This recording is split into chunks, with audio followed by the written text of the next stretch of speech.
Boss, pork belly yan ah. Oo, order to ng suki natin. Naglilitsyon kasi sila niyan. Uy, edi iba-boneless mo yan. May tama ka. Puro kakamo si may tama, no?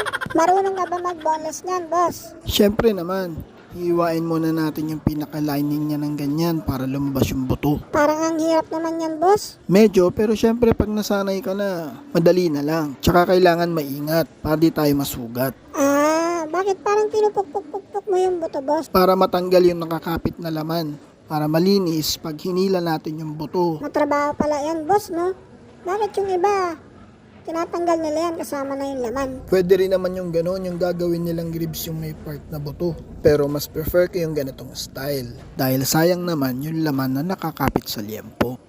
Wow, ang linis, boss. O, di ba? Ayan, tanggalin pa natin itong isa. Pero siya nga pala, mag-ingat sa matutulis na buto tulad nito. Aruy, pwede palang matusok yung kamay mo dyan, boss. Oo, kaya dapat maingat at dapat focus sa ginagawa. Huwag ka pala masyadong sub-sub sa trabaho, boss. Huwag sub-sub sa trabaho. Bakit naman? Baka masundot yung mata mo dyan, no?